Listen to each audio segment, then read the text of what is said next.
The purpose of this video is to show you how you can access SAS during our course and give you a brief overview of the three SAS interfaces.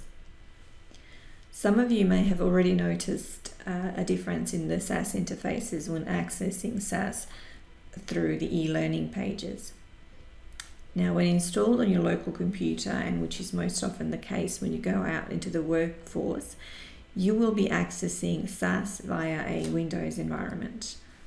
And this is replicated on the My UNSW Access Citrix application, and the reason why we are using it in this course. However, you may also come across the SAS Enterprise Guide and the SAS Studio. So let me quickly demonstrate the difference between the three. The SAS Windows environment provides a full programming interface that can be used to write, edit, and submit the SAS code. And you're already familiar with the layout from our course. So we have discovered the editor, where we type our code, the log, where the SAS let us know what it has done, and the output window, where the results of our work are presented. On the left-hand side, we have our libraries, where our temporary and permanent datasets are kept. The results window provides a list of all of our outputs during the SAS session, and these are always blank when we start a new SAS session. And here's an example of a working SAS code in the editor window, and the list of outputs are stored in the SAS results tab, just like we have seen in our practicals in weeks 1 and 2. The SAS Enterprise Guide is the second SAS interface, and it provides a point-and-click interface to generate the code. And this is, for example, similar to SPSS and Starter if you have used this before. It's particularly useful when you don't want to write the SAS code yourself, but in this course we are teaching you how to write the code, so we will be skipping the point-and-click functionality of the Enterprise Guide. The benefit of the Enterprise Guide is in its process flow graphs, which SAS generates to visually show which data are linked to which programs and which programs are used to create outputs.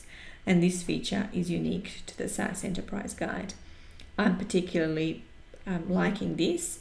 I'm not sure about you, but maybe we can discuss this in class next time.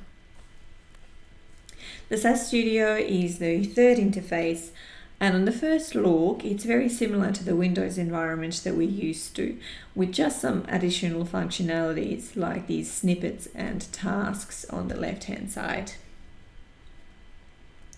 These are the inbuilt by the program to allow quick code samples to be modified by us.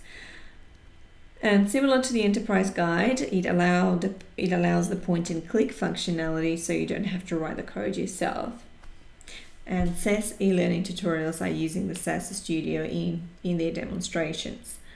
But for your purposes, you just need to concentrate on the concepts and the way code is written. So for completeness sake, here is a sample of the SAS Working Interface. As you've already discovered, we are accessing SAS using the My Access website with your ZID and the ZPass. And I've told you that if you need any additional information, SAS Programming 1 Essentials online course is a great way to start. Just bear in mind that it uses SAS Studio Interface, so it would actually look different.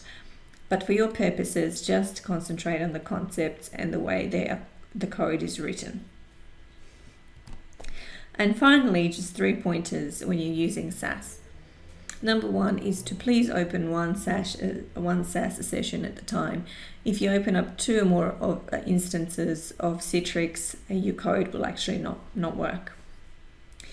If you're having trouble saving your programs or your files, you may need to enable Citrix access to your computer, and these will be displayed as warning or pop-up messages when you first start up SAS on Citrix. And then finally, just reiterating, you need to save your code for future use. SAS can crash sometimes, just like any other program, but unfortunately it does not have an auto-save or recovery feature when it unexpectedly fails. In our next video, we'll actually be looking at how you can save the code and output from your SAS program.